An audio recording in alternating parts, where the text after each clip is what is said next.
Oke, bismillahirrahmanirrahim. Assalamualaikum warahmatullahi wabarakatuh. Hai, sahabat Puskesmas Tiban Baru dimanapun berada. Semoga selalu berada dalam keadaan sehat walafiat ya. Tentunya amin amin ya rabbal alamin. Selamat sore, kembali lagi dengan saya Dinita Putri yang akan menemani sobat sehat semua sekitar 45 menit hingga 1 jam ke depan sebagai moderator di Informasi Kesehatan Puskesmas Tiban Baru Intan Tibar yang ke-12 di awal tahun ini, bulan Januari 2023. Jadi hari ini kita temanya tentang protein hewani cegah stunting dan nutrisi ibu hamil. Pentingnya nutrisi ibu hamil di 1000 hari pertama kehidupan dalam rangka memperingati Hari Gizi Nasional yang ke-63 yang jatuh pada tanggal 25 Januari 2023 lalu. Oke, tanpa panjang kata lagi, kita undang narasumber kita.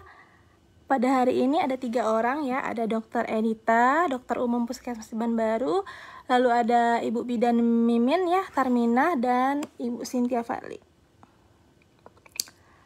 Oke, sepertinya belum masuk. Sembari menunggu ya, kepada sobat sehat Puskesmas Tiban Baru yang ingin bertanya, bisa langsung di kolom komentar ataupun nanti kirim pesan ke FB Puskesmas juga nanti akan ditanyakan di setelah akhir pemaparan materi oleh para narasumber. Oke, kita tunggu sembari para narasumber kita masuk.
Hai, Assalamualaikum,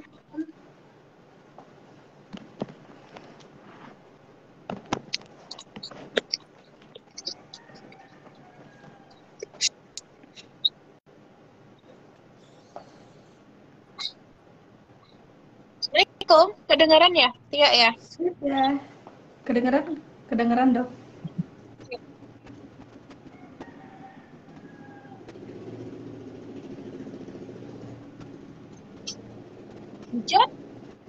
Hujan berhenti. Di Batu Aji gimana? Gerimis mengundang ngantuk. Tadi hujan terus tiba-tiba berhenti, agak cerah, tapi takutnya nanti hujan lagi. Nggak apa-apa, berkah Allah ya. Ya, semoga tapi kita sehat-sehat aja semuanya ya. Amin. Amin. Ini ya. Tuan rumahnya kemana ini? Tadi sudah dibuka kan sama Puput? Sudah ya? Ketinggalan Sudah. berarti. Kita tinggal menunggu satu lagi, Ibu Tarminah, Bidan Tarminah. Dejavu ya sama setahun yang lalu kita ya. Tapi setahun yang lalu kita Instagram ya. Iya, sekarang beralih ke Facebook karena peminatnya lebih banyak. Iya, Bu viewer. Emi, gerimis mengundang tidur lah.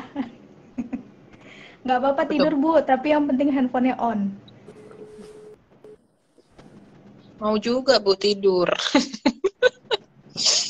Bu Emi sehat. Tidur lama hujan nggak Bu? Gerimis ya tadi Bu Emi bilang ya.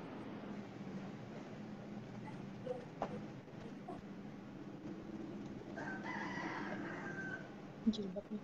Ada suara ayam. Lagi di Kampung Batu Aji.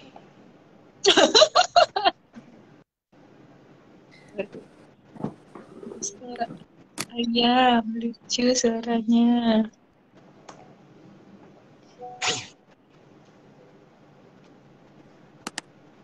Hmm.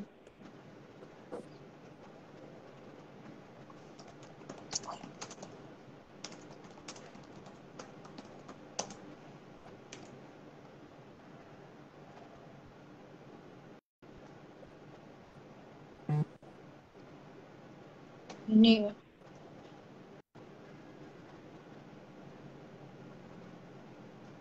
sudah akhir bulan saja ternyata 2023 Januari 2023 cepet ya berlalunya ya kayaknya ya. Iya, udah setahun. Juga dulu ngomongin tentang stunting juga ya tahun lalu. Iya. Dan mudah-mudahan tema Hari Gizi Nasional HGN tahun depan bukan stunting lagi ya.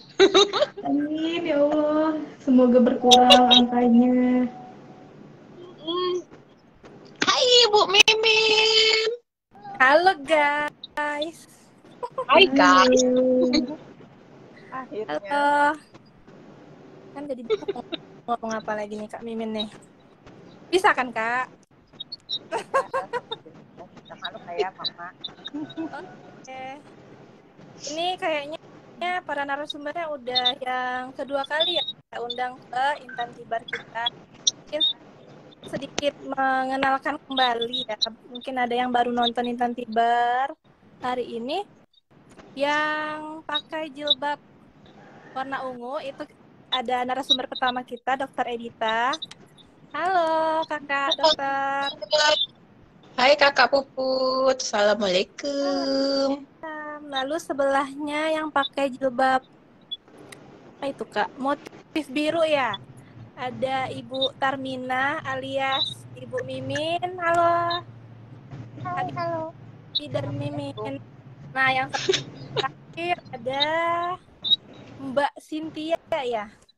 Mbak Iya, Cynthia. halo. Baik, tema Intan Tibar kita hari ini tentang sesuai dengan tema Hari Gizi Nasional ya Kak Tia ya. Protein Iya. hewani cegah stunting serta kita ada dikit mengupas tentang ibu hamil, kesehatan ibu hamil. Mungkin ke Kakak Tia dulu ya, boleh ya. Sebagai awalan nih Kakak Tia, di beberapa di lapangan kita ada menemukan ya ada anak yang dikategorikan stunting. Nah itu sebetulnya seberapa bahaya sih jika stunting itu bisa terjadi pada anak? Boleh dijawab Kakak Tia, silakan.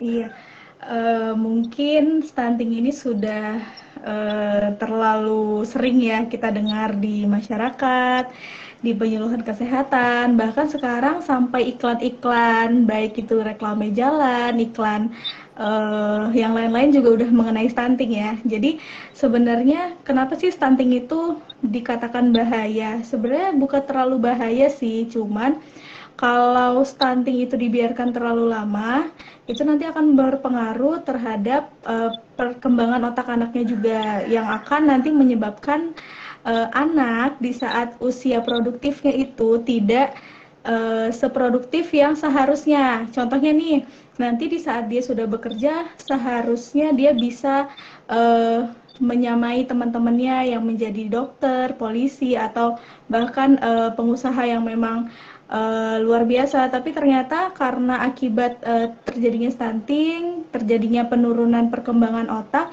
kemudian dia hanya sanggup bekerja di level yang rendah atau menengah ke bawah. Jadi kenapa stunting itu juga sangat-sangat digalakkan sama pemerintah saat ini, dan stunting juga masuk ke dalam program prioritas nasional karena di tahun 2045 stunting ini maksudnya di tahun 2045 Indonesia akan mencapai Indonesia emas, masa 100 tahunnya Indonesia. Di situ diprediksikan usia produktif itu akan lebih banyak daripada usia yang lainnya. Jadi kenapa pemerintah benar-benar ibaratnya gimana ya, benar-benar memperhatikan masalah stunting ini, karena jangan sampai nanti di saat Indonesia emas kita malah turun nih ininya, daya saing kita terhadap negara-negara lain seperti itu. Terus sebenarnya kalau dipikir-pikir stunting itu bukan aib sih, sebenarnya masih bisa kita cegah sama-sama. Jadi stunting itu pun diakibatkan kan karena pertumbuhan dan perkembangan anak yang tidak sesuai dengan usianya, dan akibat infeksi gizi yang secara kronis berulang-ulang, baik itu dari dia remaja sampai dia hamil, kemudian dia melahirkan anak, sampai anak itu remaja lagi. Nah itu kenapa stunting itu sangat-sangat diperhatikan sekali sih untuk saat ini gitu. Oke, baik. Berarti tadi nggak cuma dari apa namanya ciri-ciri fisik ya, kan stunting itu kan masyarakat awam taunya perawakan badannya pendek, atau lebih kecil dari usianya ya Kak Katia ya. Jadi ada benar. yang tadi itu ya, untuk mempersiapkan Indonesia Emas tadi, tentunya kita pemerintah juga menyiapkan bekalnya dulu nih, jangka panjangnya, agar SDM di masa mendatang juga produktif. Seperti itu ya Kak Katia ya. Iya, benar. Tadi itu udah dijelasin dampaknya, salah satunya dari segi ini ya Kak Katia ya, perkembangan otaknya ya. Ada dokter, pengaruhnya. Sebenarnya ada apa aja lagi sih dampak lainnya yang bisa terjadi, dokter? Boleh dijelaskan? Silakan. Sebenarnya tadi sudah dijelaskan secara umumnya sama Mbak Tia, nutrisionisnya Puskesmas Tiban Baru kan, bahwa memang menjadi suatu masalah stunting ini karena yang kelihatan sih dari kita memang dia pendek, anaknya lebih pendek daripada anak seumurannya, tapi yang nggak terlihat adalah ternyata dia juga mengalami gangguan otaknya, perkembangan otaknya juga terganggu. Nah, kalau sudah terjadi gangguan perkembangan otak, maka dampaknya panjang. Jadi mulai dari gangguan SDI TK-nya pada anaknya, motorik, verbal, jadi kurang optimal dibandingkan anak-anak seumurnya, karena kan gangguan otak tadi ya. Terus nanti kalau sudah kalau sudah besar pun dampaknya adalah dampak jangka panjangnya. Kalau misalnya anak dengan pendek berisiko untuk terjadinya obesitas. Itu PR lagi itu. Sudah pendek berisiko obesitas, penyakit tidak menularnya datang lagi. Itu dampaknya. Terus jadinya ketika dia beraktivitas pun, bersosialisasi pun menjadi lebih tidak bisa bersosialisasi dengan teman-temannya. Itu juga jadi dampaknya sih. Banyak sebenarnya dampaknya. Sedikit banyak sudah dijelaskan sama Mbak Tia. Kita bisa bayangkan kalau sekarang itu, kalau kita ngelihat artis-artis Korea atau misalnya yang Asia itu kan udah tinggi-tinggi tuh. Tinggi-tinggi tuh. Kebayang nanti 2045 kalau kita tidak perangi stunting dari sekarang, ya bakal kalah saing. Bonus demografi Indonesia Emas itu bakal kalah saing, bakal kehilangan gitu. Sebenarnya dampaknya lebih ke situ sih, Mbak Puput. Oke, baik. Jadi multifaktor ya, Dokter Dita ya. Iya. Nah, mengenai potensi untuk mengalami stunting seperti apa, Dok? Ke Kakak Tia lagi nih, Kak. Bagaimana anak-anak bisa memiliki potensi untuk mengalami stunting itu sendiri? Oke, silakan boleh dijelaskan. Nah, jadi animo di masyarakat itu kadang kalau misalnya kita bilang, Bu, maaf nih anaknya pendek. Jadi mereka seakan-akan ada yang berkata seperti ini. Yang pertama, Ya nggak apa-apa sih, orang orang tuanya juga pendek kok. Jadi ya mungkin keturunan nggak masalah kan Mbak, Bu katanya gitu kan. Tapi ada satu lagi yang menganggap kalau kita bilang anaknya, Bu maaf tinggi badan anaknya masuk ke dalam kategori pendek. Terus kemudian ibunya malah menjawab seakan-akan menyalahkan kita menyebut anaknya cebol. Nah itu yang harus kita pahami terlebih dahulu. Pendek sama cebol itu beda. Stunting sama cebol itu beda. Kalau cebol itu bisa jadi karena adanya genetika di dalam tubuhnya itu bisa memang benar-benar keturunan. Tapi nggak semua orang cebol anaknya keturunan cebol. Contohnya Ucok Baba, anaknya lebih tinggi daripada Ucok Babanya. Nah, kemudian nggak semua orang tua yang pendek itu akan menghasilkan anak yang pendek juga. Karena apa? Sesuai dengan penelitian bahwa anak itu akan bertambah 8,5 cm lebih tinggi dari ayah atau ibunya di usia dia remaja dengan usia ibu ayahnya remaja pada saat itu gitu. Jadi kalau kita ngomongnya nggak apa-apa deh, kan saya juga pendek, nggak apa-apa anak saya. Jadi kalau kayak gitu seperti itu berarti kita seakan-akan mendoakan anak kita tidak akan bertumbuh lagi lebih dari kita. Cuman kan kita harusnya punya harapan bahwasanya anak itu harus lebih tinggi dari kita nantinya gitu. Karena apa? Potensi anak stunting itu sebenarnya banyak. Ada anak yang lahir berat badannya bagus, panjang badannya bagus, tetapi saat dia tumbuh ternyata ada gagal tumbuh. Nah itu kenapa? Karena bisa jadi anaknya infeksi yang berulang, kemudian gizi yang dimakannya, walaupun dia makan juga sudah banyak, itu tidak akan membuat tubuhnya jadi tumbuh. Jadi itulah mengapa pentingnya untuk kita selalu mengecek nih pertumbuhan anak tuh. Jadi di bulan mana kira-kira dia henti tumbuh gitu. Kalau di buku PIK di situ kan ada tuh keterangannya anak usia 1 bulan sampai dengan 2 bulan harus naiknya 8 ons atau 9 ons, terus nanti di atas 1 tahun dia harus naik 2 ons. Itu memang harus benar-benar dikejar. Karena apa? Kalau misalnya dia sekali saja tidak naik, itu kita harus cari tahu alasannya apa. Antara asupannya yang salah, kurang, atau infeksi yang berulang pada tubuhnya. Jadi sebenarnya potensi yang bisa menyebabkan anak stunting itu banyak, selain dari asupan, infeksi, dipengaruhi juga dari pola asuh orang tuanya. Nah, kemudian juga bisa berpengaruh dari apakah ayahnya atau di sekitarnya ada yang merokok atau tidak. Terus kemudian apakah anak dilatih untuk perkembangannya. Nanti perkembangan akan dibahas juga sama Ibu Mimin. Jadi yang menyebabkan anak itu berpotensi stunting itu banyak sebenarnya. Cuman kita harus sama-sama aware gitu. Aware-nya itu bukan berarti kita harus panik, tidak. Jadi stunting ini bukan seperti aib yang bisa menular, bukan penyakit yang menular, tapi kita masih bisa atasi bersama gitu. Oke, baik. Jadi tadi ada 3 Kak Tia yang harus kita garis bawah depannya dari kondisi kesehatannya, apakah si anak ada infeksi berulang ataupun yang terakhir tadi pola asuhnya ya, ada tidaknya terpapar rokok di rumahnya seperti itu. Oke, lanjut kita ke Kakak Bidan, Mimin.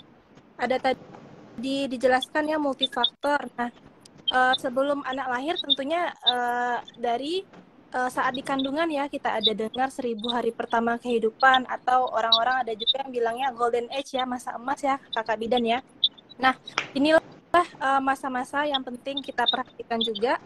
Yang dikatakan 1000 hari pertama kehidupan itu apakah saat anaknya lahir atau dari saat di dalam kandungan ibunya? Boleh dijelaskan pada Kakak Bidan, silakan. Jadi begini, 1000 hari pertama kehidupan itu kita mulai sejak dalam masa kehamilan,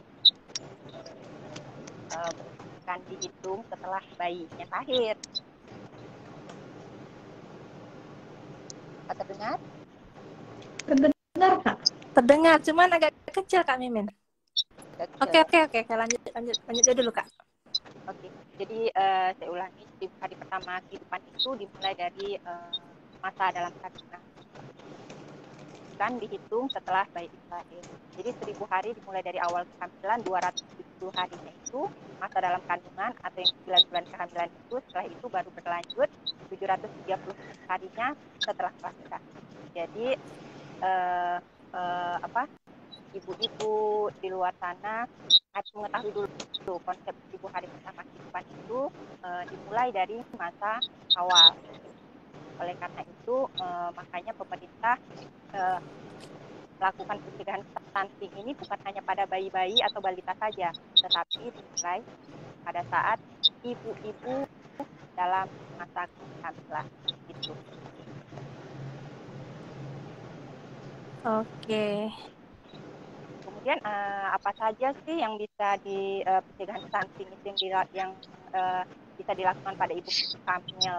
Salah satu diantaranya tadi yang sudah dibahas bahwa stunting ini penyebabnya salah satunya adalah karena asupan gizi, kurangnya asupan gizi kronis ya. Jadi pada masa hamil harus dipastikan bahwa asupan gizi ibu hamil ini harus terpenuhi. Bukan hanya porsinya saja, tapi komposisi nutrisinya juga harus terpenuhi. Kemudian yang berikutnya adalah pemeriksaan kehamilan. Pemeriksaan kehamilan juga merupakan salah satu usaha untuk pencegahan stunting pada ibu hamil. Kenapa harus dilakukan pemeriksaan kehamilan? Karena pada saat kita melakukan pemeriksaan kehamilan itu dokter atau bidan atau tenaga kesehatan lainnya bisa menilai apakah pertumbuhan dan perkembangan dari kandungan itu mengalami gangguan pertumbuhan atau tidak.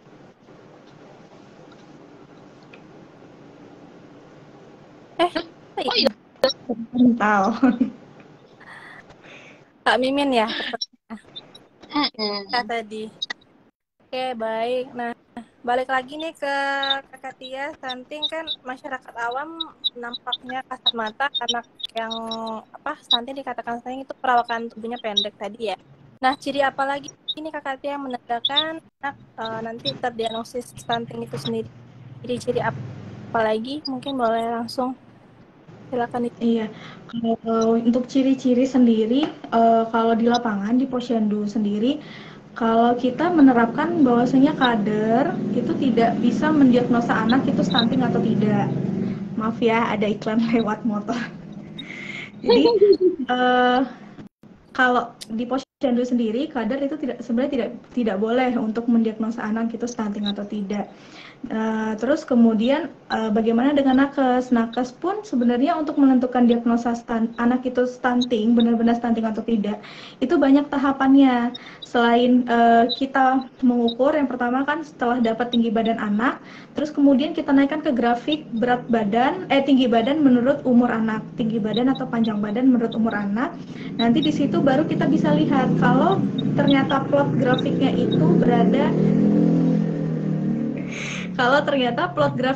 berada di bawah -2 SD, nah berarti anak itu masih dikategorikan dengan status gizi tinggi badan menurut usianya pendek. Terus bagaimana dengan kita mendiagnosa stunting? Kita harus mengukur kemampuan anak itu tersebut. Jadi tadi kan stunting bukan hanya pertumbuhannya saja yang gagal, tapi diikuti oleh perkembangan yang gagal. Jadi kalau di Posyandu itulah gunanya kader menilai SDI-DTK, stimulasi, deteksi, dan intervensi dini tumbuh kembang. Kalau di puskesmas, nakes, itu ada yang lebih kompleks lagi, namanya KPSP. Jadi di KPSP itu kita lihat dari semua aspeknya, apakah pendengaran dia baik, mata dia baik, kemudian tingkah perilakunya, emosionalnya.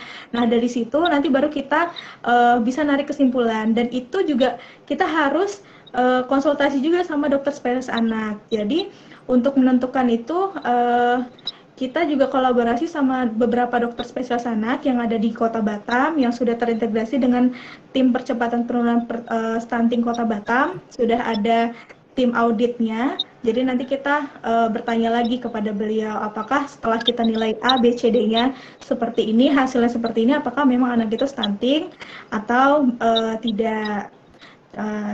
Seperti itu sih kalau untuk kita mendiagnosa dia stunting atau tidaknya gitu Kak Puput. Oke, baik. Mungkin ada tambahan dari Kakak Bidan Mimin? disampaikan oleh Kak Dia tadi, dan menggunakan etikat rutin kita lakukan pada anak. Jadi bukan hanya fisiknya saja tadi yang kita perhatikan, tetapi stimulasi seperti gerak kasar, gerak halusnya, kemudian perkembangan bahasa dan sosialisasinya juga harus dirangsang. Bagaimana caranya? Ini semua hal itu bisa dilakukan bukan hanya oleh tenaga kesehatan atau kader posyandu, tetapi orang tua atau pengasuh atau juga tempat-tempat titipan bisa melakukan stimulasi pada balita tersebut. Yang lebih gampangnya sekarang semua balita itu dia memiliki buku KIA. Jadi dari buku KIA itu kita bisa jadikan sebagai pedoman untuk kita melakukan. Dan simulasi ini dilakukan berdasarkan umur anak tersebut. Biasanya kalau di usia di bawah 2 tahun itu simulasi dilakukan setiap 3 bulan. Jadi di 3 bulan, 6 bulan, 9 bulan, dan seterusnya. Tapi kalau sudah di atas 2 tahun, simulasi itu dilakukan per 6 bulan sekali. Oke, terima kasih Kakak Mimin. Lalu untuk pencegahan stunting sendiri, mungkin ada pesan kunci untuk mengajak para orang tua kepada Dokter Dita, mungkin boleh dijawab. Sekarang sih dari Kementerian Kesehatan untuk stunting lagi kenal yang namanya cegah stunting pakai ABCDE. Ya, Kakak Tia ya, dari promosi kesehatannya untuk stunting sendiri ada kita kenal dengan ABCDE. Jadi dimulai dengan A itu adalah aktif minum tablet tambah darah. Jadi itu seperti yang sudah dijelaskan oleh Kakak Tia sama Kakak Mimin, bidan nutrisionis dan juga bidan di Puskesmas Tiban Baru. Jadi sebenarnya stunting itu pencegahannya itu baik dari ibu hamil, kan, ibu hamil, tapi juga catin, calon pengantin dan juga remaja putri sebagai pabrikannya nanti, sebagai yang mengandung bayi, itu sudah harus dipersiapkan dari awal-awal. Jadi kan kita sudah berharap bahwa seorang remaja putri pada akhirnya nanti akan mengandung, mempunyai anak. Nah, persiapannya untuk mencegah biar mencegah anak terlahir stunting atau anak yang dilahirkan sehat adalah yang pertama adalah aktif minum tablet tambah darah. Makanya itu di puskesmas kita ada program remaja putri ya, Kakak Tia ya, pembagian tablet tambah darah untuk remaja putri. Begitu juga dengan ibu hamil juga tablet tambah darah juga tetap kita berikan. Itu salah satu hal yang bisa membantu untuk mencegah stunting. Selain itu ada yang B. B itu bumil teratur periksa kehamilan. Ibu hamil teratur periksa kehamilan. Ini kalau nggak salah Kak Mimin 8 kali ya sekarang ya minimal ya. Minimal 6 kali. Nah, kita lebih. Minimal 6 kali. 1 kali pada trimester pertama, 2 kali trimester kedua, dan 3 kali pada trimester ketiga. Jadi minimal lebih dari 6 kali malah lebih bagus. Minimal 6 kali ngecek kesehatan, baik itu cek periksa kehamilan, mau di puskesmas silahkan, di posyandu silahkan, di dokter kandungan silahkan, yang penting harus rutin mengecek kesehatan kehamilannya. Kemudian ada C, cukupi konsumsi protein hewani. Ini yang lagi jadi temanya Hari Gizi Nasionalnya saat ini. Jadi protein hewani terutama itu sangat berperan penting dalam bertambah tingginya atau pemecahan selnya. Jadi biar si anak tambah tinggi. Kemudian D, datang ke posyandu setiap bulannya, dan E, ada eksklusif ASI 6 bulan. Itu dari Kementerian Kesehatan sih saat ini untuk pencegahan stuntingnya ABCDE-nya, Mbak Puput. Oke, terima kasih Dokter Dita. Lalu untuk anak nih yang masukin fase empasi ya, Kakak Tia mungkin ya. Ada nggak nih Kak ya tips terutama bagi pasangan baru mungkin ya yang bingung bagaimana gimana cara tips memilih bahan pangan lokal yang bagus bergizi untuk anaknya, baik itu dari segi porsinya mungkin boleh juga dijelasin Kak Katia, silakan. Oke, Kakak Puput, terima kasih. Kalau untuk pemberian MPASI, sebenarnya seharusnya Kota Batam sendiri ya, khususnya itu sebenarnya kita nggak kekurangan banget ya sama yang namanya pangan. Akses kita untuk mendapatkan pangan itu cukup lumayan banyak ya, bahkan warung-warung terdekat kanan kiri kita juga sudah menjual sayur, lauk pauk, dan semacamnya. Jadi kalau untuk pemilihan pangan sendiri, untuk MPASI sebenarnya nggak muluk-muluk harus yang mahal, harus yang dari minimarket, supermarket, harus dari yang memang pangan luar lokal gitu ya. Jadi lebih baik kalau memang bisa pangan itu apa yang ada di dekat kita aja, apa yang seharian kita makan itu yang kita berikan kepada anak. Nah, yang lebih ditekankan lagi sekarang itu pemberian ikan pada anak. Nah, itu yang kurang ya untuk saat ini. Padahal ikan itu sangat kaya banget sama omega 3, sama DHA untuk membantu perkembangan otak anak. Jadi mungkin di sini ya dalam pemberian ikan mungkin masih banyak alasan klasik ya. Nanti kalau makan ikan banyak-banyak anaknya cacingan atau nanti anaknya kemasukan duri gitu ya. Jadi untuk ibu-ibu yang mendengarkan, untuk pemberian ikan sendiri memang sebenarnya kan amis ya ikan itu sendiri. Cuman dalam pemberiannya boleh kok divariasikan seperti dibuatkan bola-bola atau dibuatkan nugget homemade ibunya sendiri atau dibuatkan nasi dicampurkan dengan ikannya dan sayurnya semacamnya, dibuatkan bola-bola sup juga boleh. Jadi kalau untuk pangan sendiri sebenarnya yang penting dicuci bersih aja sih, dicuci bersih, dihilangkan sisa-sisa tanah-tanahnya untuk sayuran. Kemudian kalau untuk ayam, ikan, dan lain-lain itu memang dipastikan darahnya sudah tidak ada, dipastikan semuanya memang benar-benar tidak tertinggal bakterinya, dan jangan lupa masaknya harus benar-benar matang. Nah, jadi pangan yang berbahaya itu adalah makanan yang berbahaya itu adalah makanan yang tidak matang. Karena apa? Karena beberapa bakteri itu ada yang matang di suhu yang panas. Jadi kalau misalnya dia belum matang, berarti bakterinya juga belum ada yang mati.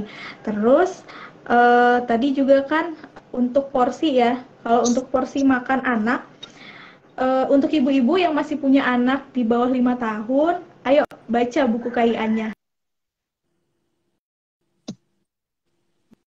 Apalagi terutama untuk ibu-ibu yang baru ya, yang masih baru punya anak pertama, baca Bu di bukunya itu banyak sekali. Apakah anak usia 6 bulan sudah boleh makan makanan keluarga? Tentu saya tidak ya. Jadi anak usia 6 sampai 8 bulan itu pemberiannya namanya MPASI. Jadi MPASI berarti makanan pendamping dan tambahannya ASI. Berarti tetap harus diberikan ASI.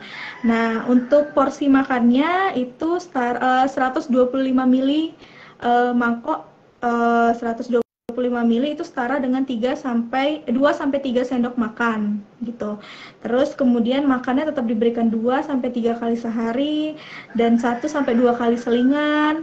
Kemudian ditambahkan dengan ASI tadi untuk mencukupi kalori anak pada saat dia makan. Terus kemudian diperhatikan pada saat membuatnya itu kan nanti sudah masak, terus harus disaring lagi dulu. Kalau untuk anak 6 sampai 8 bulan harus disaring dan jangan kebanyakan air. Cara mengecek apakah makanan itu kebanyakan air atau tidak, ibu-ibu ambil di sendok, dibalikan. Kalau seandainya dia tumpah, berarti itu masih kenceran. Jadi setelah dia dibalikan, kalau dia masih lengket, berarti itu sudah bagus teksturnya. Kenapa? Karena anak umur segitu kan makan juga diselingi sama air putih. Kalau dia terlalu encer diberikan makanan, otomatis asupannya itu tidak maksimal. Jadi anaknya nanti kenyang air. Nah, gitu.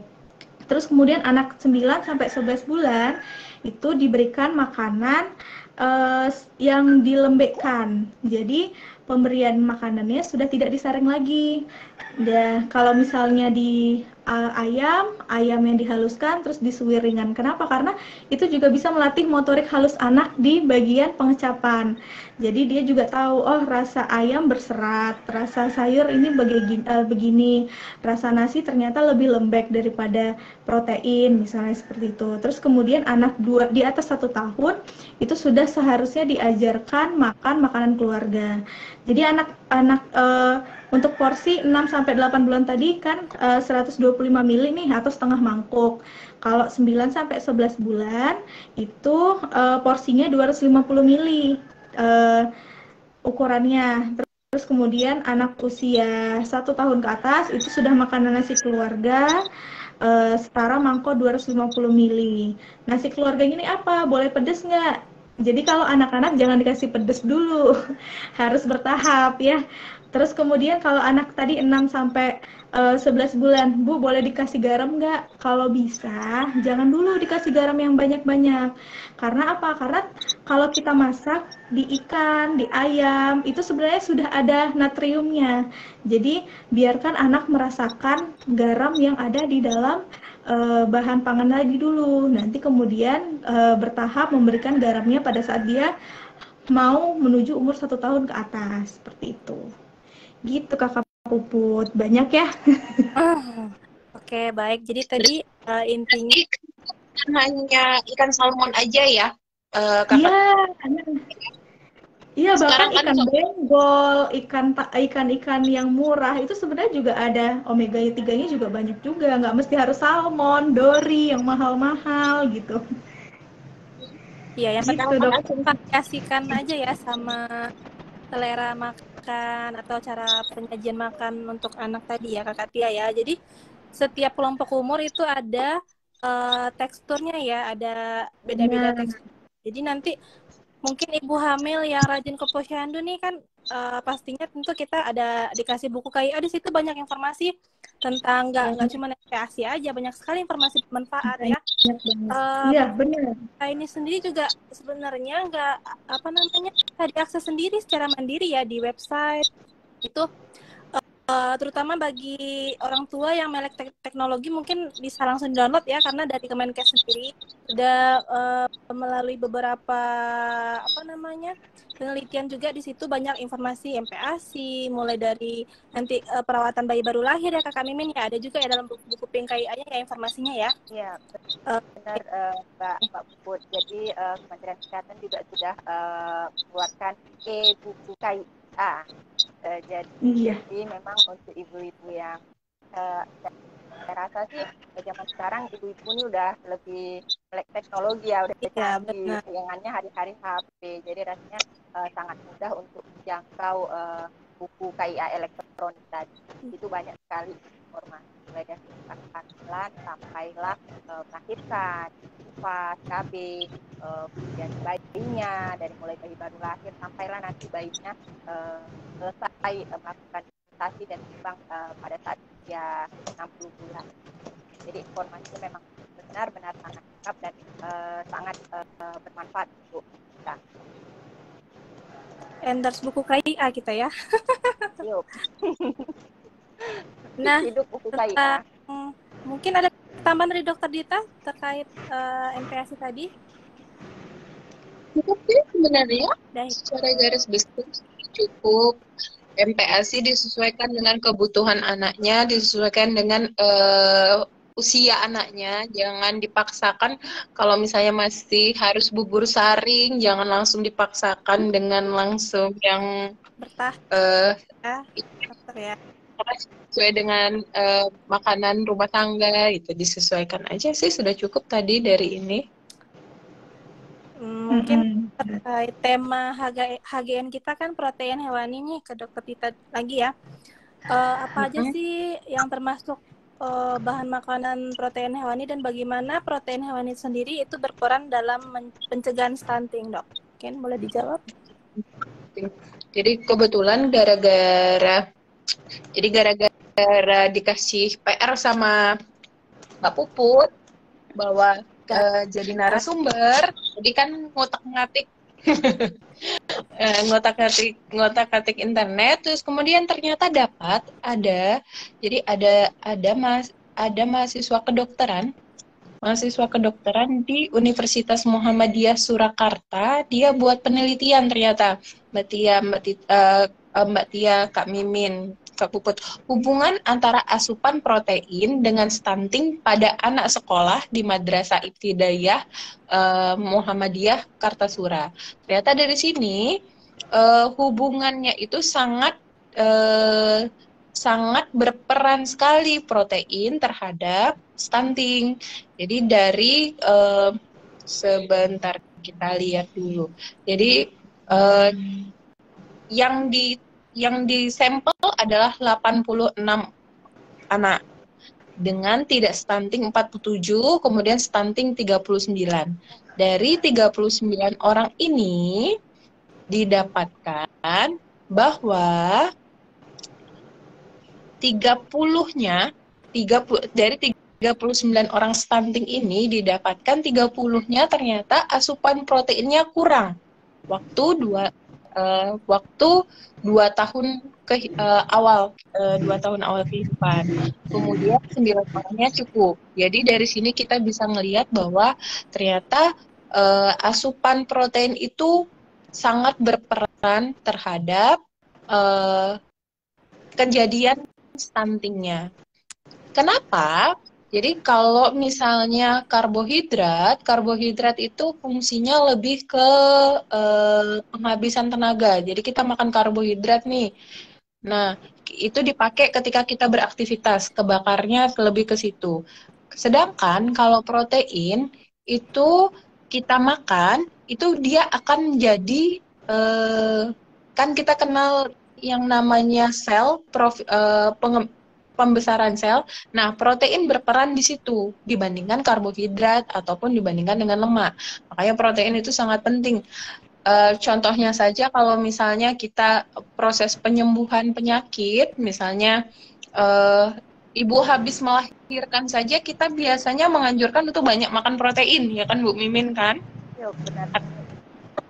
Atau anak habis sunat aja kita langsung mengarahkan untuk ya banyak makan proteinnya, putih telurnya. Nah, itu kenapa? Karena memang dengan adanya protein, maka untuk terjadinya perbaikan sel atau tumbuh kembang sel di dalam tubuh itu lebih maksimal gitu.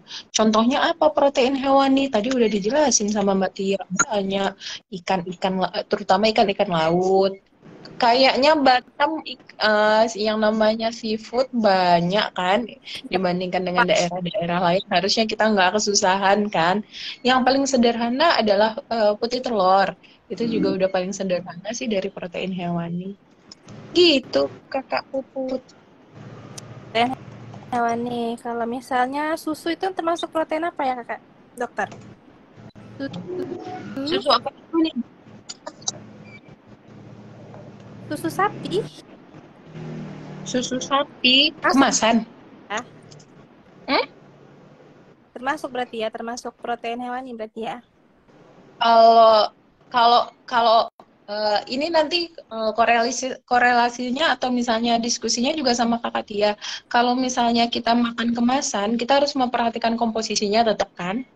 Nah, Benar.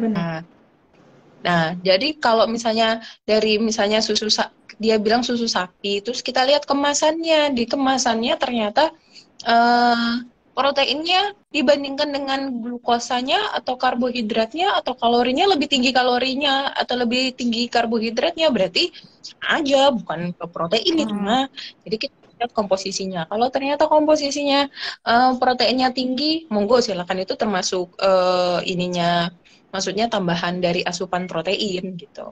Kalau kemasan-kemasan kita harus pandai-pandai ngeliat komposisinya sih. Ya nggak sih Kakak Tia? Atau gimana? Iya benar. Terus jangan terkecoh sama kandungannya karena di situ tuh persajian bukan perkemasan. Jadi ada lagi nanti caranya sendiri buat menghitungnya. Jadi kalau misalnya mau dapat protein hewani lebih baik yang kalau susu kemasan diperhatikan lagi, tapi lebih baiknya ke ini aja sih kalau protein hewani langsung ke kayak ke ikannya, ke telurnya, ke ayamnya, itu kan ini protein hewani dia. Yang sudah pasti ya bahwa itu memang mengandung protein hewani ya, Kakak dokter ya. Iya. Lalu untuk nutrisi pada ibu hamil, Kakak Bidan Mimin mungkin boleh dijelaskan seberapa pentingkah, apakah penting juga protein hewani untuk pada ibu hamil? Silakan. Jadi seperti yang sudah disampaikan oleh Mbak Tia, Mbak Puput, bahwa protein itu sangat dibutuhkan hanya oleh ibu hamil, tapi untuk kita semua juga sangat dibutuhkan. Kalau untuk ibu hamil, protein ini sebenarnya juga salah satu komponen yang sangat penting karena ada protein ini biasanya banyak mengandung asam amino ya Dokter Edita ya. Dia salah satunya bisa membantu pertumbuhan tulang pada janin. Jadi kalau selama ini kita tahunya kalau untuk membantu pertumbuhan tulang itu kita tahunya sumbernya dari kalsium. Benar ya Dokter Edita ya? Ya Kak Mimi. Ya, tapi sebenarnya juga protein itu juga mempunyai pengaruh yang tidak kalah dengan kalsium dalam proses pembentukan tulang. Karena kan untuk janin ya yang masih dalam kandungan, proses pertumbuhan di dalam kandungan, pertumbuhan tulang itu sudah dimulai dari dalam kandungan. Ini asupan proteinnya terutama nih yang paling baik adalah bila dibandingkan dengan protein nabati, bahwa protein hewani adalah lebih baik jika dibandingkan dengan protein nabati. Apa saja jenisnya tadi sudah dijelaskan panjang lebar oleh Mbak Dia, pilihan macam-macam. Kalau kayak kita di Batam, untuk sumber protein dari laut sangat banyak ya, ada ikan bermacam-macam, mulai dari yang murah sampai yang mahal, ada gampang kita dapatkan di pasar. Kemudian selain ikan juga bisa kita dapatkan dari soto, cumi, kacang, itu juga produk laut yang bisa kita dapatkan di daerah. Jadi protein memang sangat dibutuhkan pada kita. Oke, baik Kakak Mimin. Jadi mulai sekarang nih para ibu-ibu atau penonton yang masih stay di Intan Tibar, jangan ragu-ragu ya untuk memberikan konsumsi protein untuk anaknya. Kecuali mungkin dalam kondisi tertentu, misalnya ada nggak ya dok anak yang alergi protein gitu? Ada. Ini makanya mau ini. Tapi jangan dipaksakan kalau misalnya anak alergi terhadap protein hewani, misalnya anak alergi terhadap telur, ya jangan dipaksakan untuk anak konsumsi telur. Bisa diganti dengan protein nabati. Jadi tidak terlalu kaku bahwa anak harus protein hewani harus gitu. Tapi kalau misalnya anak memang tidak bisa karena ada faktor alergi, maka bisa diganti dengan yang lainnya. Gitu. Tapi kalau tidak ada faktor yang memberatkan, harusnya sih dikonsumsi ya protein hewani, harus ada. Ngomong-ngomong alergi, nambahin sedikit, boleh Kakak Puput? Silakan.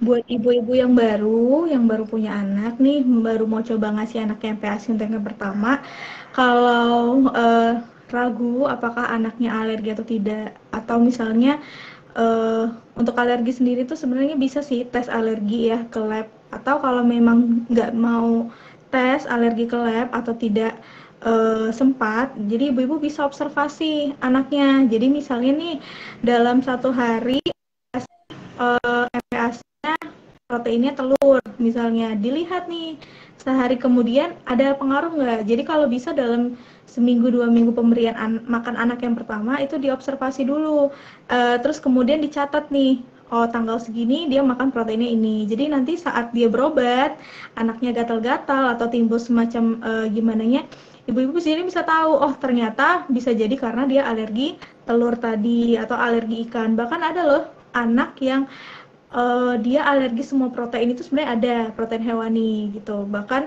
dia hanya bisa konsumsi sayur, tahu, tempe, nasi seperti itu. Cuma untuk alergi sendiri lambat laun pasti akan hilang.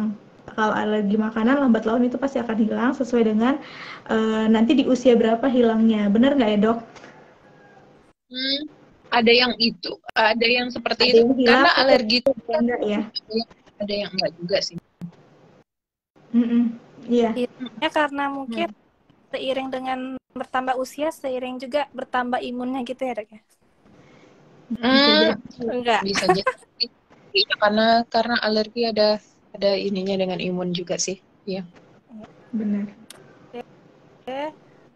Balik lagi ke Kakak Tia nih tentang stunting. Kakak Tia, jauh-jauh ya, misalnya ada anak terdiagnosis stunting. Nah itu kan apa namanya udah nggak bisa lagi kita cegah kan. Jadi pengobatan atau penanganannya itu seperti apa? Kakak Tia, boleh dijelaskan? Kalau ada anak yang sudah terkena stunting, yang sudah terkena stunting itu biasanya untuk diintervensi itu tidak semudah anak. Jadi gini, anak kalau masih di bawah 2 tahun terdiagnosis stunting itu masih bisa kita bantu. Masih bisa kita intervensi walaupun nanti perkembangan intervensi yang kita berikan itu tidak cepat, tidak secepat pencegahan. Nah, seperti itu. Terus kalau dia sudah di atas 2 tahun, dia terdiagnosis stunting. Nah, ini yang agak susah. Yang bisa kita lakukan ialah kita hanya bisa melatih perkembangan motorik halus, motorik kasarnya, terus kemudian perkembangan dia yang bisa kita latih gitu. Jadi kalau untuk pertumbuhan agak, kalau dari teori sih agak sulit ya, tapi mungkin ada beberapa ibu-ibu yang punya pengalaman, oh dia dulu pendek kok, nanti dia udah SMA, udah dewasa dia tinggi gitu ya. Cuman itu kembali lagi ke faktor penanganan setelahnya. Kalau penanganannya baik, ibu-ibunya jadi lebih waspada setelah dokter mendiagnosis dia stunting, atau ibu-ibunya lebih apa ya, lebih jadi banyak nambah-nambah ilmu, menerapkan ke anaknya juga, itu sebenarnya bisa aja sih anak itu walaupun tingginya nggak nyampe mentok yang seharusnya dia, gimana ya gimana ya bahasanya, walaupun nanti ujung-ujungnya tinggi dia itu nggak sementok Sesuai seharusnya dia, dengan tapi masih bisa dikejar gitu gitu ya dok ya. Mm-mm. Terus Iya. mau ada yang ditambahkan? Silakan. Hmm. Jadi kalau misalnya penanganan atau pengobatan dari stunting itu tadi udah dijelasin sama Mbak Tia. Karena yang bisa kita intervensi adalah 1000 hari pertama kehidupan, maka yang bisa kita intervensi adalah di bawah usia 2 tahun. Terus tadi di awal Mbak Tia juga sudah menjelaskan bahwa penyebab stunting itu sebenarnya terdiri dari dua kan, yang misalnya uh, infeksi yang berulang, adanya infeksi yang berulang pada anaknya, terus juga adanya kekurangan gizi kronik. Jadi di bawah 2 tahun yang bisa kita intervensi ya dua hal ini. Kalau misalnya dia kekurangan gizi kronik, silakan datang ke puskesmas, konsultasi sama Mbak Tia. Nanti kita kasih tahu jadwal, pola makannya. Kalau perlu ada formulanya ya Mbak Tia ya. Itu kalau misalnya dia terjadi kekurangan gizi kronik. Tapi tadi Mbak Tia udah jelaskan bahwa stunting itu nggak sama kalau kita ketemu kasus dia kurus, wasting atau kurus. Kalau misalnya wasting atau berat badannya rendah, kita kasih makan langsung kelihatan gemuk. Nah, tapi kalau misalnya stunting, dia kekurangan gizi kronis, kita kasih makan belum tentu langsung tiba-tiba tinggi, enggak, ada tahapannya gitu. Terus kalau misalnya dia ternyata ada infeksi yang berulang, harus dievaluasi. Infeksi yang berulang itu apa? Misalnya diare, berarti perkuat PHBS-nya. Kalau ternyata batuk pilek, evaluasi apakah anak ada TB-nya. gitu. Itu sih kalau di bawah 2 tahun. Kalau di atas 2 tahun, kalau misalnya dia sudah stunting, sudah ketahuan stunting di atas 2 tahun, kan sudah tidak bisa terlalu diintervensi. Jadi yang bisa kita lakukan adalah yang seperti Mbak Tia tadi jelaskan, bahwa ya bagaimana nanti si anak bisa dengan kemampuannya dia, dengan keadaan stuntingnya dia itu, jadi dengan bagaimana dengan keadaan stuntingnya dia itu, dia bisa berkualitas yang bagus gitu. Walaupun dia ketertinggalan terhadap tumbuh kembangnya, tapi kita mengejarnya gimana dia kualitasnya nanti lebih bagus. Oke, baik. Jadi, eh tumbuh kembang ya, berarti perkembangannya yang harus kita kejar ya, dokter ya. Iya. Tadi kan Mbak Tia udah jelasin juga gimana dia faktor motoriknya, sensoriknya, itu yang harus diperhatikan kalau udah di atas 2 tahun. Jadi lebih ke stimulasinya ya dokter kita ya. Siap, siap Bu Mimin, siap Kak Mimin. Oke, ke Kak Mimin lagi nih. Kak Mimin, untuk anak ya, kan waktu kecilnya mungkin dia orang tuanya udah ngenalin berbagai macam makanan. Nah, tapi seiring beranjak dia usia sekolah itu mulai milih-milih makanan kayak picky eater gitu, milih-milih makanan. Misalnya maunya makanan yang ini aja, yang A aja. Nah, itu apakah tumbuh kembangnya terganggu atau gimana Kak Mimin? Penanganannya kayak mana? Jadi eater ya atau pilih-pilih makanan ini rata-rata saya semua ibu pasti pernah mengalaminya. Benar dokter kita pernah mengalami atau sedang mengalami? Sedang mengalami Bu Mimin. Sedang mengalami ya. Jadi begini, kalau dibilang apakah picky eater ini bisa mempengaruhi tumbuh kembang anak, tentu saja bisa mempengaruhi ya. Karena dengan anak yang pilih-pilih makanan, tentunya asupan nutrisi yang masuk, yang didapatkan juga tidak seimbang, tidak mencukupi. Jadi disitulah pengaruhnya pilih-pilih makanan pada anak tadi itu mempengaruhi tumbuh kembang. Nah, mungkin bagaimana caranya agar kita bisa mengatasi anak-anak yang pilih-pilih makanan ya. Dulu juga saya mengalami susah sekali ya, makanan tidak mau, hanya mau susu gitu kan. Kalaupun protein dia hanya mau telur gitu. Kalau hanya telur dia telur aja, tidak mau dengan yang lain. Jadi caranya yang pertama, kita jangan paksa anak untuk makan.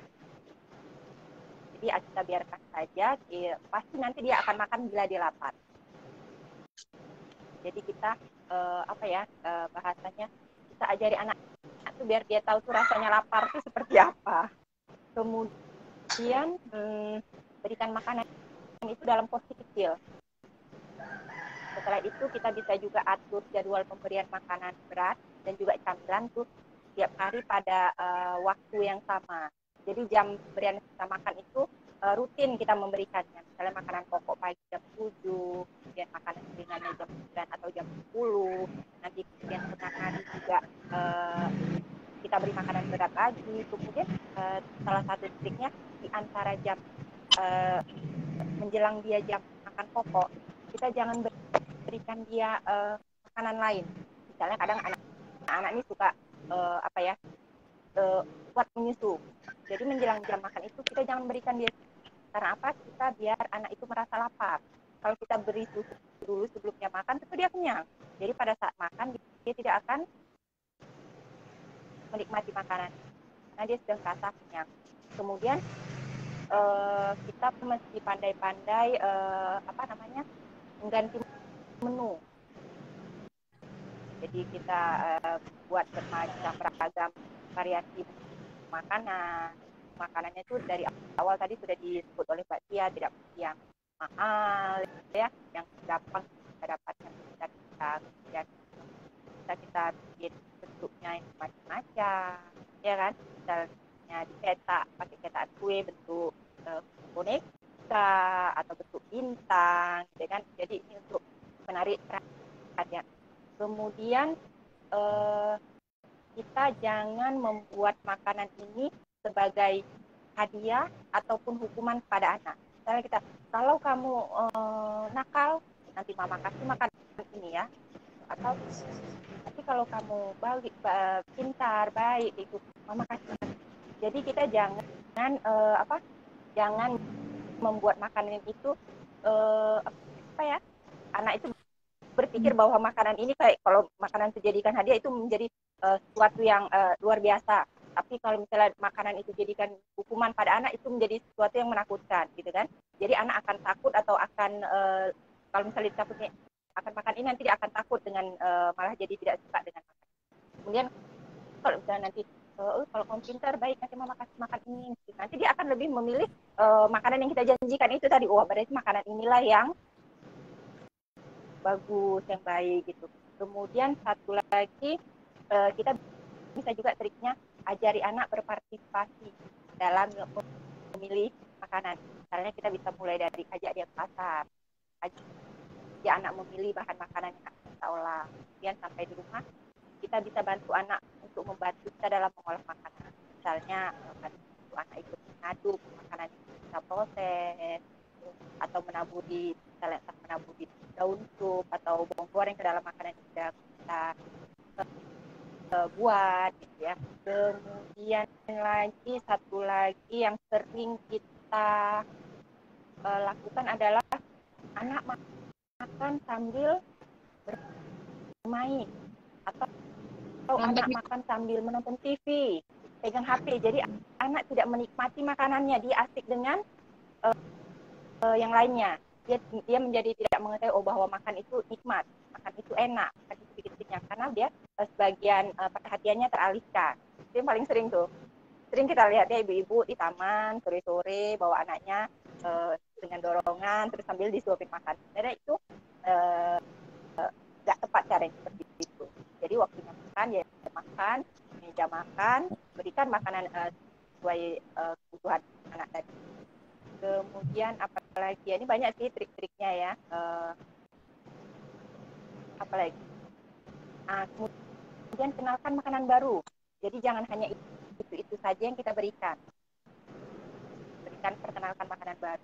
Biasa pertama kali kenal ini apa, makanan apa, pasti dia hanya akan melihat dulu, kemudian merasa sedikit, tapi nggak apa-apa, kita coba lagi, besok lagi, kita coba lagi sampai dia benar-benar kenal dengan makanan itu, tahu rasanya bagaimana, tahu tempatnya. Jadi sih itu bisa dijadikan salah satu trik untuk mengatasi yang pilih-pilih makanan. Tapi sebenarnya pilih-pilih makanan ini sih bukan sesuatu yang apa ya. Jadi setiap anak ini pasti mengalami tahapan perkembangan pilih-pilih makanan. Jadi semua anak memang akan mengalaminya. Jadi ya sebagai orang tua kita hanya perlu mensiasatinya. Begitu. Luar biasa, banyak sekali ya. Udah lengkap kayaknya Kak Mimin. Jadi kreativitas orang tua dalam menyajikan makanan juga diuji ya Kak Mimin ya? Ya benar. Kalau anaknya mengalami fase milih-milih makanan tadi. Nah, untuk misalnya nih Kak Mimin kan tadi ada tipikal orang tua, oh ya udahlah nggak mau makan, anaknya nggak apa-apa, yang penting minum susu. Nah, itu apakah susu bisa menjadi salah satu pengganti dari nutrisi yang dihindari oleh anak tadi? Jadi tadi sudah sedikit disinggung oleh Dr. Edita ya, kalau susu sebenarnya bukan pengganti makanan, benar ya Mbak Tia ya? Jadi benar. Kandungan susu hanyalah salah satu dari komponen zat gizi yang dibutuhkan oleh anak. Jadi susu itu bukan pengganti makanan pokok, tapi makanan yang dibutuhkan anak itu adalah benar-benar makanan yang sesuai komposisinya, porsinya, itu yang harus lebih kita perhatikan. Oke, baik. Ini Dokter Rita ada tambahan? Silakan. Untuk susu ya? Kalau dulu ada 4 sehat 5 sempurna ya Mbak Tia ya. Jadi 5 sempurna ada tambahan susu maka dia sempurna. Tapi kalau sekarang kayaknya isi piringku nggak melibatkan susu ya Mbak Tia ya? Enggak. Karena ada anak yang beberapa anak itu alergi susu. Jadi kalau dia nggak Siap. minum susu, kita sempurna dong. Oh, sebenarnya sebenarnya susu itu bukan pengganti makanan. Susu itu bisa dibilang suplemen sih, kayak tambahan saja, tapi kita lihat lagi komposisinya. Tetap yang namanya kemasan itu, makanan kemasan tetap harus lihat komposisinya sih. Oke, baik. Hmm, terus lagi, ini tentang makanan, ada yang orang tuanya mungkin sibuk kerja ya, lebih memilih atau condongnya dalam menyajikan makanan itu suka pakai yang namanya frozen food. Nah, itu mungkin bagaimana pendapatnya siapa nih? Oh ya, Kakak Tia lagi deh. Iya, frozen food ya. Ngomong-ngomong frozen food, kalau frozen foodnya dibuat sendiri yang tahan di kulkas 3 hari 4 hari sebenarnya nggak masalah ya. Jadi untuk ibu-ibu yang bekerja nih boleh misalnya nih membuat nugget atau bikin semacam apa ya, seperti stok yang misalnya ayam yang sudah ditepungkan. Nah itu kan biasanya tahan 2 sampai 3 hari bahkan 4 hari ya paling maksimal dalam kulkas, itu nggak masalah. Cuman kalau frozen food yang benar-benar kemasan, nah itu yang perlu dihati-hatiin. Kenapa? Karena kalau untuk anak di bawah 1 tahun, saya nggak rekomendasi ya untuk pemberian frozen food yang seperti itu, karena frozen food yang seperti itu, yang namanya frozen food itu pengawetannya harus ditambahkan garam lebih banyak daripada yang seharusnya. Jadi sementara tadi saya udah bilang anak di bawah 1 tahun itu bahkan penggunaan garam itu sebenarnya belum perlu gitu ya. Jadi kalau untuk anak yang di atas 1 tahun pun juga sebenarnya agak riskan ya kalau kita memberikan frozen food. Cuman ya itu dia, ibu-ibu kadang ya udahlah nak, nugget lagi ya udah nak, karagi lagi ya. Maksudnya yang udah simple aja ya, mama nggak sempat masak. Nah mungkin ada yang seperti itu. Tapi alangkah baiknya kalau dibikin sendiri deh. Jadi tahu takaran garamnya berapa, terus kemudian tepungnya bagaimana, penyucian proteinnya bagaimana. Jadi tahu sendiri. Terus kemudian eh, untuk konsumsi frozen food dalam jangka waktu yang panjang itu banyak menyebabkan penyakit degeneratif. Contohnya peningkatan kardiovaskular yang seperti stroke, terus kemudian jantung, bisa menyebabkan gagal jantung juga. Karena memang kalau kita lihat ya, coba lihat masing-masing kemasan frozen food itu natriumnya itu akan lebih tinggi, pasti. Kadar natriumnya akan lebih tinggi. Makanya kalau kita makan itu memang terasa asin. Karena apa? Penggunaan garam itu memang berpengaruh terhadap pengawetan makanannya itu tadi gitu. Kalau dia ditambahkan lebih banyak garam, terus kemudian didinginkan, itu nanti akan lebih awet dengan bahan-bahan senyawa kimia lainnya juga. Itu akan membuat dia akan lebih awet, tahan hingga bahkan 15 sampai 1 bulan gitu. Tapi kalau dari saya pribadi sebagai nutrisionis, saya menyarankan untuk ayo deh buat aja di rumah gitu. Buat 3 hari, nanti buat lagi 3 hari ke depan, seperti itu. Jadi Gitu sebisa Kakak. mungkin ya, terima kasih Kakak Tia. Jadi sebisa mungkin kalau misalkan untuk selang-seling makanan, pengen ada variasi gitu, sebisa mungkin bikin sendiri ya. Misalnya ibu kerja kan dia nggak full 7 hari kerja ya, ada hari Minggu. Nah waktu luangnya digunakan untuk anaknya, misalnya ajak juga anaknya berpartisipasi, bikin ini Yona, bikin nugget tempe misalnya ya Kakak Tia ya. Benar, iya boleh. Harian boleh. Jadi memang MPASI bagusnya memang dari makanan keluarga. Tapi kalau misalnya untuk ganti-ganti suasana, ganti selera, biar anaknya lebih lebih variatif makanannya juga boleh dibikin, tapi bikin sendiri. Karena kita lebih tahu komposisinya apa, kita lebih terjamin untuk kesehatan anak kita. Oke, ada tambahan kita. Gimana anak kita? Amin. Maksudnya frozen itu kan pembekuan, berarti dia itu melibatkan maksudnya khusus difungsikan untuk proses pengawetan. Frozen Benar. food nah, tapi kalau misalnya sudah melibatkan terlalu banyak garam untuk menambahkan pengawetannya sudah nggak bagus.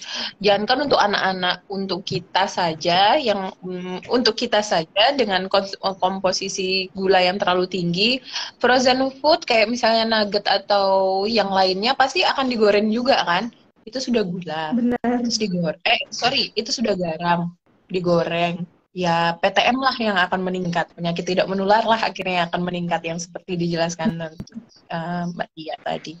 Jadi sebenarnya mari kita mengelola sendiri saja. Itu untuk diri sendiri sebenarnya juga. Oke, baik. Terakhir nih ke Kakak Bidan Mimin, mungkin untuk ibu hamil ya, ada masa-masanya misalnya yang sebelum hamil dia suka makanan ini, makanan A misalnya setelah hamil, tapi kok malah mual gitu misal makan ikan. Nah itu bagaimana untuk pemenuhan nutrisi ibu hamilnya sendiri Kakak Mimin, sedangkan ibu hamil kan justru pemenuhan nutrisi tersebut lah yang untuk dalam kehamilan dia berperan penting. Bagaimana mungkin bisa dijelaskan? Oke, baik. Jadi memang ibu hamil pada pertama ya banyak mengalami muntah, selera makan kurang, bahkan tidak ada selera makan. Terus kemudian dia pilih-pilih makan. Misalnya yang tadinya doyan makan ikan, tiba-tiba karena kehamilannya dia jadi tidak suka makan ikan, bahkan sama sekali tidak, baru mencium baunya saja sudah tidak ini ya, apalagi memakannya gitu. Jadi ibu hamil dia boleh makan makanan apa saja selama makanan itu makanan sehat ya, makanan sehat, makanan yang bersih.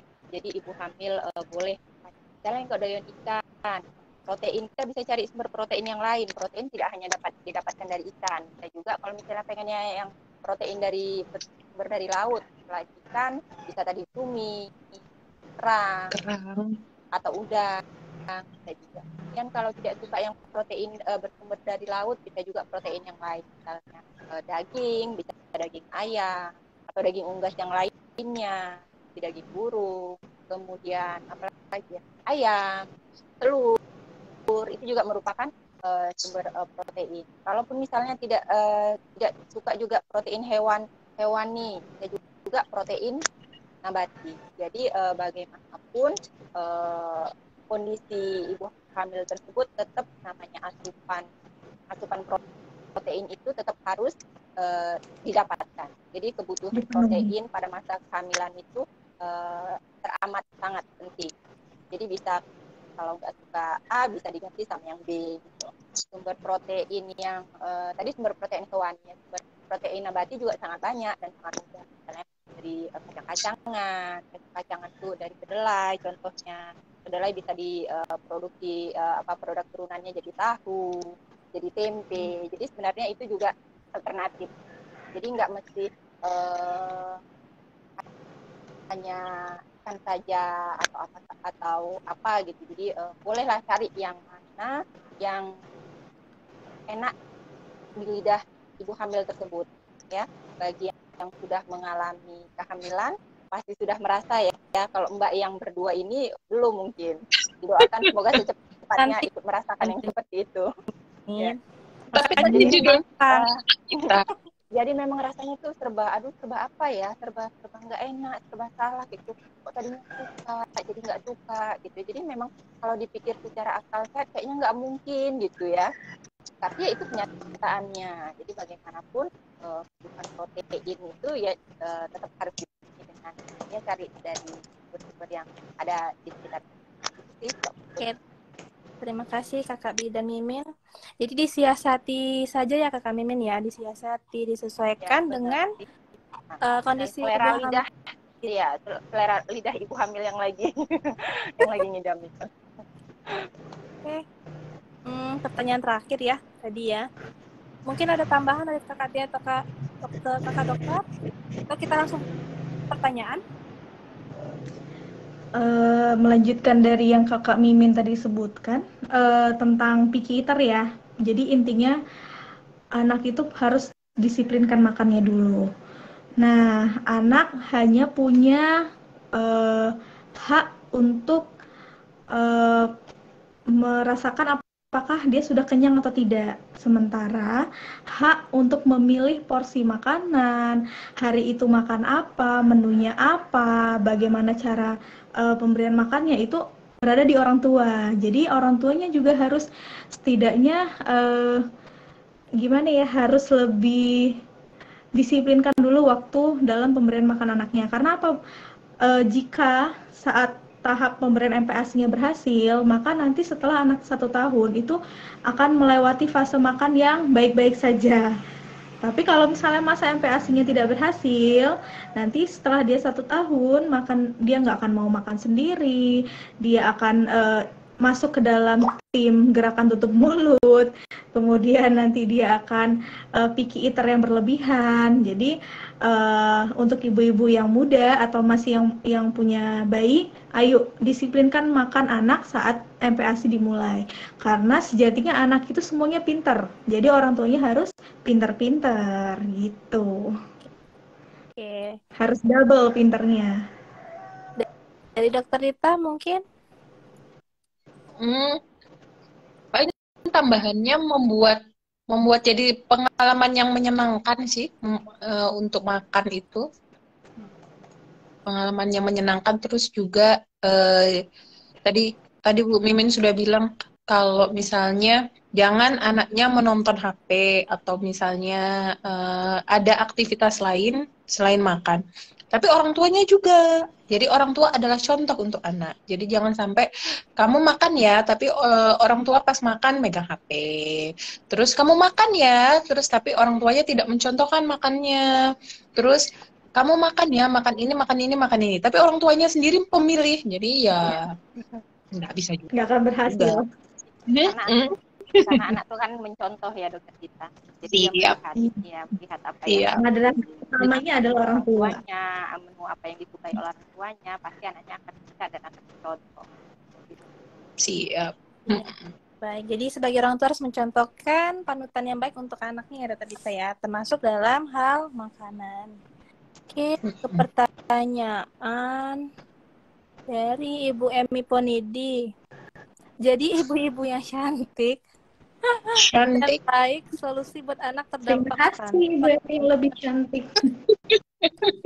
Jadi buat anak yang terdampak stunting itu bagaimana ya Bu? Sementara balitanya makan dan konsumsi dengan sehat, minum susu setiap pagi, lingkungannya ber-PHBS. Itu gimana? Siapa yang bisa jawab? Boleh Kakak? Gimana? Solusi buat anak yang terdampak stunting bagaimana ya Bu? Sementara balita ini makan dan konsumsi dengan sehat, minum susu setiap pagi, lingkungannya ber-PHBS. Terima kasih. Balita apa baduta ya? Balita ya, berarti di bawah 5 tahun ya. Di bawah 5, kan seperti yang kita jelaskan tadi bahwa kalau sudah bisa diintervensi dampaknya itu jika memang dia di bawah 2 tahun. Tapi kalau sudah di atas 2 tahun, maka yang kita bisa bantu adalah untuk peningkatan kualitas hidupnya. Jadi solusi buat anak yang terdapat stunting, misalnya dia sudah balita di atas 2 tahun adalah ya kita stimulus terus. Oke, misalnya untuk tumbuh ke atasnya agak terganggu lambat, maka kita stimulus untuk perkembangan otaknya, jangan sampai ketinggalan juga. Gitu sih kalau dari saya. Atau ada tambahan lain nggak dari Kakak Tia dan Ibu Mimin? Kakak Tia dulu deh mungkin. Oh iya. Kalau dari Tia sendiri, tambahannya gini, kadang kita merasa anak itu memang makannya sudah baik, asupannya baik, cuman bisa jadi nih ada faktor lain yang menghambat. Salah satu contoh yang disebutkan tadi itu merokok. Karena merokok itu bisa menghambat asupan protein di dalam tubuh. Bukan hanya anak kecil, bahkan kita pun bisa terganggu asupan dalam tubuhnya akibat asap rokok. Bukan hanya perokok aktif di sini ya, yang di garis bawahi itu perokok pasif, karena eh, protein sebanyak apapun kita makan, kalau ada zat pengganggu itu sama saja tidak akan terserap lebih baik ke dalam tubuh seperti itu. Terus kemudian mungkin ada anak yang makannya baik, tapi masih juga dikatakan stunting atau semacamnya. Ternyata banyak dokter yang lagi meneliti ya, ternyata ada hubungan kualitas asupan dengan gigi anak tersebut. Contoh nih, ada gigi anak yang ternyata banyak berlubang. Terus kemudian pada saat proses makannya dia malah jadi kualitasnya tidak baik gitu. Terus kemudian juga ada juga pengaruh dari ternyata anak itu punya infeksi di dalam tubuh yang sama sekali kita tidak tahu. Kadang ada anak yang ada anak yang menangis, kita taunya cuman dia nangis karena nggak dapat jajan, atau dia nangis cuman karena dia sakit perut, tapi kita nggak tahu nih sakit perutnya tuh di bagian mana gitu. Jadi kalau memang ada di antara ibu-ibu yang menemukan anak seperti itu, ayo cek ke dokter, kita pastikan apakah ada infeksi di dalam tubuh anak yang sama sekali tidak terdeteksi selama ini atau tidak. Kalau misalnya ada, berarti itulah bisa jadi penyebab kenapa asupannya nggak lari ke pertumbuhan. Asupannya itu larinya untuk menyembuhkan si infeksinya itu tadi gitu. Baik, terima kasih Kak Tia. Apakah ada terjawab tambahan itu dari Mimin? Iya, menambahkan meneruskan sedikit dari yang sudah disampaikan Mbak Tia tadi. Jadi benar bahwa penyakit infeksi yang diderita tetapi orang tua tidak menyadarinya karena infeksi tersebut tidak menimbulkan gejala. Kalau anak itu tidak gejala, tidak menampakkan gejala bahwa dia sakit, jadi itu juga bisa menjadi salah satu sebab anak mengalami stunting. Jadi sudah cukup jelas yang disampaikan oleh Mbak Tia. Oke, terima kasih Kakak Bi dan Mimin. Lanjut, ada pertanyaan selanjutnya dari Bu Mira Devra. Assalamualaikum dokter dan kakak-kakak puskesmas. Mau bertanya bagaimana cara kita tahu dampak jangka panjang dan jangka pendek pada stunting pada balita. Maksudnya? Ini sudah dijelasin tadi kayaknya ya Kakak Tia ya. Boleh Bagaimana kita tahu dampak jangka panjang atau jangka pendeknya? Ketika anaknya ini sih kalau dampak jangka pendeknya kan lebih ke dampak jangka pendek dari stunting tadi. Misalnya apa nih? Anaknya gampang sakit. Anaknya gampang sakit. Jadi dari proses kita tahu dampak jangka panjang dan dampak jangka pendeknya dari kita melihat, dari kita bagaimana anaknya bersosialisasi, bagaimana anaknya keseharian, itu jadi kelihatan dampaknya bahwa ya, anak jadi lebih gampang sakit atau misalnya gangguan ketika proses belajar mengajar, itu sih. Itu ya. Baik. Ada tambahannya atau ada yang cara kita tahu, ya, cara kita tahu dampaknya ya dengan observasi kita melihat. Iya, jadi kalau saya di Posyandu selalu ngomong sama ibu bayi balita, Bu, anak ibu dilihat pertumbuhannya hanya 1 kali dalam 1 bulan di Posyandu. Sementara untuk menilai perkembangan anak itu ibu 1 kali 24 jam dikali 30 hari dalam sebulan. Saya selalu bilang kayak gitu. Jadi kalau kita menyadari anak ada gangguan dalam pertumbuhan, jadi ibu-ibunya juga harus bisa mengamati anaknya di rumah, apakah anak itu ada gangguan juga dalam perkembangannya apa tidak. Nah, kalau dua-duanya sudah terganggu, itu bisa jadi anak berpotensi terkena yang namanya stunting. Tapi kalau misalnya salah satunya saja yang terganggu atau mungkin di tahap perkembangannya hanya beberapa item yang dia belum bisa, ya itu masih bisa kita bantu gitu. Kalau untuk dampak jangka panjangnya ya lebih ke penyakit degeneratif, terus kemudian kualitas hidupnya jadinya menurun, terus nanti eh, ya bisa jadi tingginya juga tidak setinggi jadi seperti itu. Gitu. Oke, Sedikit, terima kasih. sedikit tambahan Mbak Puput ya. Boleh. Bagaimana tadi cara memantaunya? Salah satunya tadi sudah kita sebutkan di awal bahwa kita bisa memantau perkembangan anak tadi dengan menggunakan buku KIA. Jadi anak ya kemampuan motoriknya sudah bisa apa, berkasar, atau halusnya sudah bisa apa, disesuaikan dengan uji semua itu ada di dalam KIA. Lengkap informasinya Kakak ya di buku KIA ya. Duta KIA. Di buku KIA. Ada yang baru bergabung ke Bu Lurah Tiban Lama nih, Bu Leni Sumitrianti. Halo Ibu, selamat bergabung. Maaf baru bergabung, sukses buat Puskesmas Tiban Baru, apalagi narasumbernya hebat-hebat dan pinter-pinter. Masya Allah. Terima kasih Bu. Bu Lurah. Sektor Puskesmas nih. Lalu ada dari siapa lagi yang bertanya ya? Oh Bu Emi ini menjawab, terima kasih atas jawaban dan solusinya dari ibu-ibu yang baik, tetap semangat, amin. Terima kasih Bu Emi. Ibu Emi juga tetap semangat. Semangat untuk Bu Emi selalu semangat. Nggak pernah luntur kalau untuk Bu Emi semangatnya ya Bu Emi. Iya. Sedikit menambahkan, boleh nggak Kakak Puput? Gimana? Sedikit mau ngasih pemberitahuan. Boleh. Beritahu. Jadi dalam rangka, sebenarnya bukan dalam rangka ya, kegiatan ini sudah kita lakukan hampir bertahun-tahun. Jadi pemberian vitamin A dan obat cacing itu juga dapat mencegah, dapat menjadi salah satu pencegahan penurunan stunting. Nah, Februari besok ini ada pemberian obat cacing dan vitamin A gratis di Posyandu. Jadi buat ibu-ibu yang dengar atau orang tua laki-laki pun boleh ya, nenek kakeknya yang dengerin Intan Tiber kita pada kali ini, jangan lupa bawa anak atau cucunya untuk datang ke Posyandu mendapatkan vitamin A dan obat cacing gratis di Posyandu, hanya di bulan Februari saja gitu. Kan tadi penyebab stunting adalah penyakit infeksi yang berulang.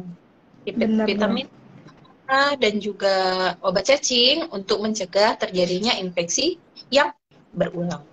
Berulang-ulang.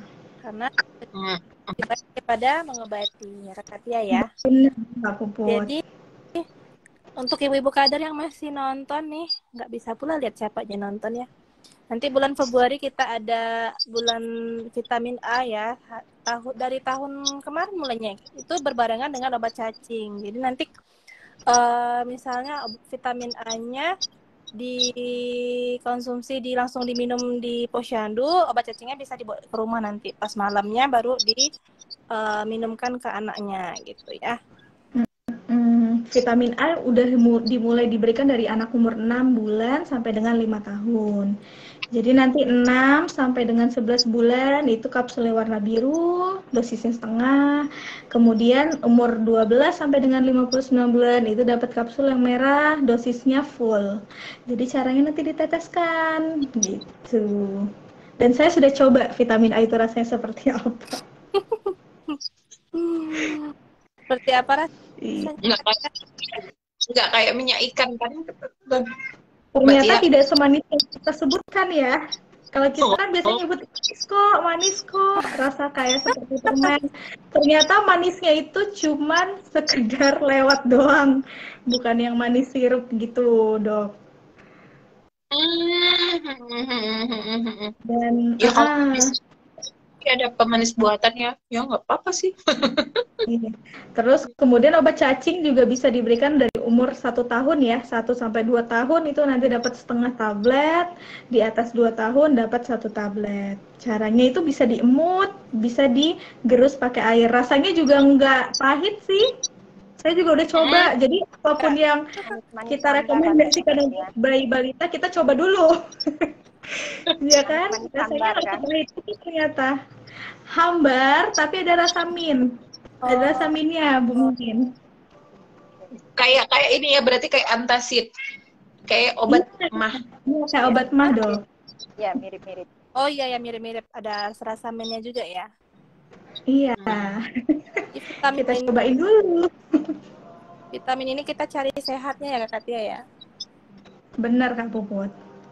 Mungkin udah sejam lebih ya kita kayaknya bersama dalam Ngocehnya. podcast hari ini ya.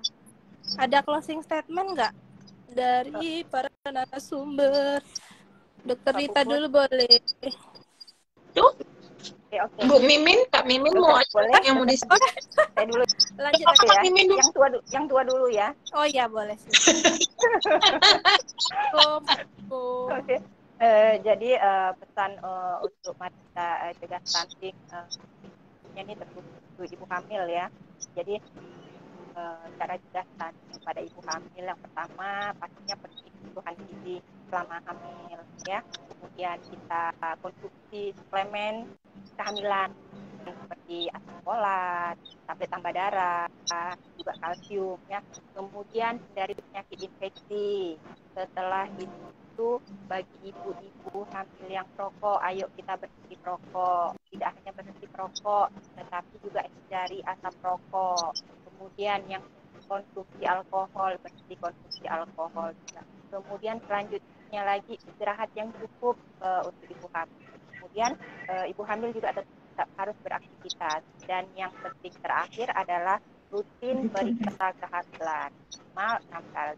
1 kali pada 3 bulan pertama, 2 kali di 3 bulan yang kedua, dan 3 kali pada 3 bulan yang ketiga.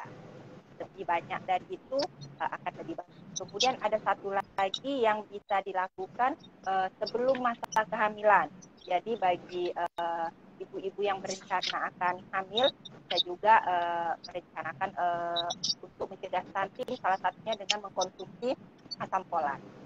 Asam folat ini bisa didapatkan dari misalnya dari klinik atau dari puskesmas, atau juga yang susu yang ada kandungannya asam folat. Biasanya itu nggak boleh nyebutin merek, tapi ya ada sih beberapa susu yang tinggi kandungan Fortifikasi asam asam folat. folat. Jadi demikian sedikit pesan cegah stunting pada ibu hamil. Sekian Mbak Puput. Oke, terima kasih. Super sekali. Lanjut ke Dokter Dita. Silakan, Dok. Oh ya, closing statementnya paling